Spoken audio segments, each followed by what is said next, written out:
I think if Mr. Dharmavardhana was proposing new legislation, and for myself, I must say that I am very wary about new legislation in Sri Lanka, because we know that when new legislation is introduced, there is a tendency of abuse of that legislation. So whenever a new law is introduced, I would think that a new law must be carefully introduced, not rushed into Parliament and passed, but there must be a great discussion with the public, with all the stakeholders, before any law is introduced. So let me begin by talking on what Article 14.1a, in the famous case of Joseph Pereira versus the Attorney General. That case related to the Revolutionary Communist Party. And it was the head of this today known as a Socialist Equality Party. And that party, the leader of the party, Vijay Dias, was to make a speech in a hall in Chilau when he and two others, including Joseph Pereira, were arrested. And there was a divisional bench of the Supreme Court which delivered judgment. And there, Chief Justice Sharvanand, he described the freedom of expression as being the matrix of all other rights. And that is true. Without the freedom of expression is a cornerstone of our democracy. If you don't have freedom of expression, your right to information will be affected. Your freedom of thought will be affected. A citizen will not be able to think freely. And what would that result in? That would result in inequality. That would result in corruption. That would result in a violation of so many other rights. So that is why the Supreme Court has said Article 14.1a is a matrix of all other rights. Now, there is no doubt that rights are could be restricted by the Constitution. But whatever restrictions which are imposed, as was said in Joseph Pereira, must be objective. And there must be objective and a reasonable nexus to what is sought to be achieved. So in other words, if you want to impose restrictions, it must be for that objective which is sought to be achieved. But what happens in Sri Lanka? We have the selective use of laws. And this is nothing new. Today we are talking of laws like the ICCPR or the PTA. But look at the law of criminal defamation. I beg to disagree with Mr. Dharmavardhana. I don't think it's a good idea to reintroduce criminal defamation. How was criminal defamation applied? The criminal defamation cases had to be filed with the sanction of the Attorney General. And whenever a party in power felt that certain journalists or people, those in the opposition, were defaming them, they would look to the police and look to the Attorney General to sanction prosecution. So the role of the law enforcement authorities as well as the Attorney General, I say, unless you make those independent, unless you make the Attorney General's office independent, especially the prosecuting arm, it would be dangerous to democracy in the country. Today, it would be today's opposition might be tomorrow's government, and today's government might be tomorrow's opposition. Today's government, which passes legislation restricting freedom of speech, might tomorrow end up victims of the same law. We all know how it has happened. So, therefore, I'm not saying for a moment that you should not bring in certain restrictions, but it must be well thought of. It must be well thought of, carefully considered before anything is introduced. So, for instance, there is a very preliminary draft of a Broadcasting Commission bill which is being spoken of. That preliminary draft, I'll just take 2 items of that. One item speaks of the Commission being able to regulate the truth. Now, how can one regulate the truth? So, if there is allegation of corruption, If the commission says, no, that is not true, that is the untruth, that is false, don't talk about that. You cannot have state authorities deciding on what is truth and what is untrue. That would be very dangerous. Even courts in certain contexts, in a case of defamation, court will be able to. But what about when, for instance, there are allegations against the courts themselves? So take Victor Ivan, made certain allegations against the Chief Justice of the day and about certain judicial officers. Now what if a broadcasting commission says, no, don't talk about that, that is not the truth. So I think none of us have a monopoly on the truth, and we must be careful to go on that.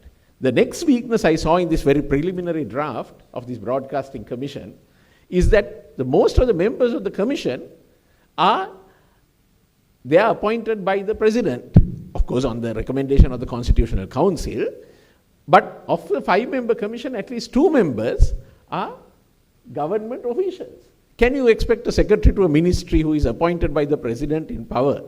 Can you expect the Director General of the TRC, who is appointed by the political authority, to be independent? So can such an authority try to regulate information? I think not. Now, if there are going to be regulations, this is what Justice Sarvananda has said. Precision of the regulation must be the touchstone in an area so closely touching the most precious freedom. So if you do have regulations, it must be well thought of. There must be broad stakeholder consultation, and there must be consensus on what should be done. Of course, we do admit, we have to recognize that social media has changed the landscape. In the olden days, if there was a Kalapattare, or if in the newspaper, if there was something defamatory, you could sue the editor. But today, who do you sue? Sometimes I myself think, when you see some defamatory post on social media, who is liable? You can't file action against a social media platform. They don't have it is not practical because they are not based here. So then, of course, many pages there are fake pages. So how do you find who operates a fake page? So there is difficulty in the government trying to impose regulation.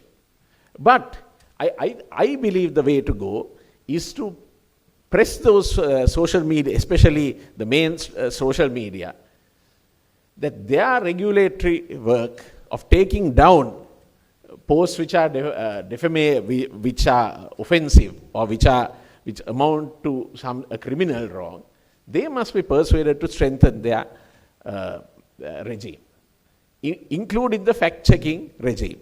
Of course, we know that some of these things are done by artificial intelligence.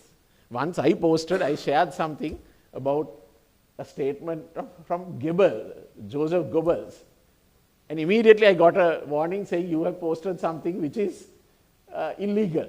I was not trying to promote Nazi propaganda, but I was trying to say how a government tries to sometimes promote falsehoods, what is known as Goebbelsian propaganda. But the moment I put Joseph Goebbels, the Facebook shut down my post. So in all this, what I do think is we have to think through regulation carefully. No doubt, especially in respect of sexual matters, there are young people fall victim.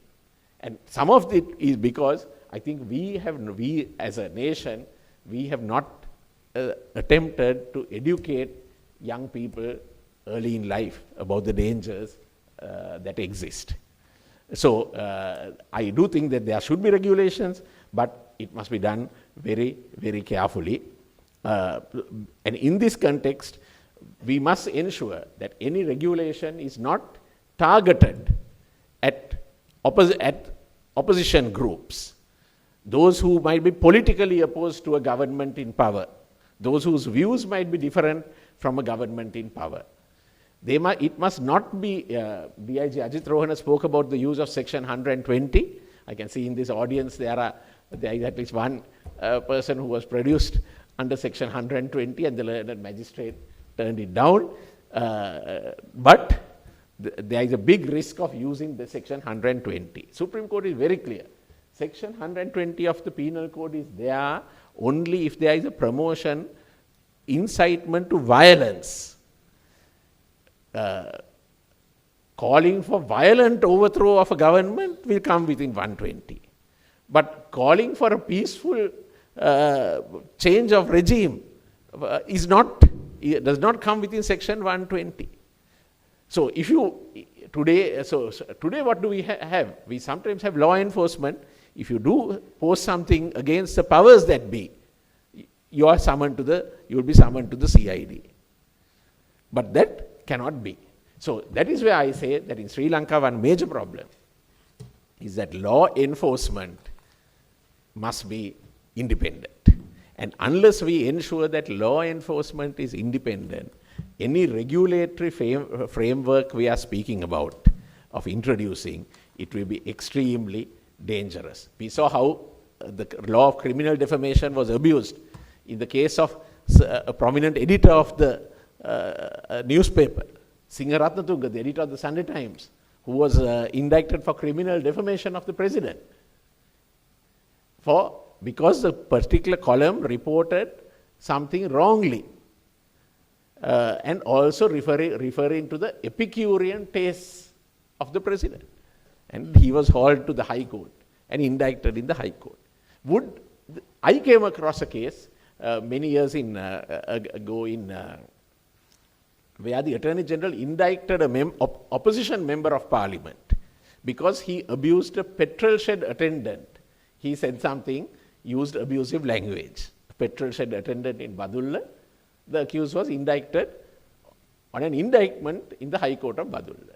So the problem here is whatever response must be also proportionate. No doubt there has to be a regulatory framework, but a note of caution, ensure that whatever regulatory framework is there is reasonable, it is not abused, and does not lead to innocent people having to spend years or months in remand prison.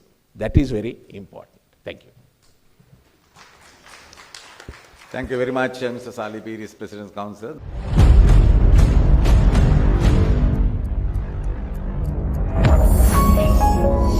You're watching the Lifetraveler channel.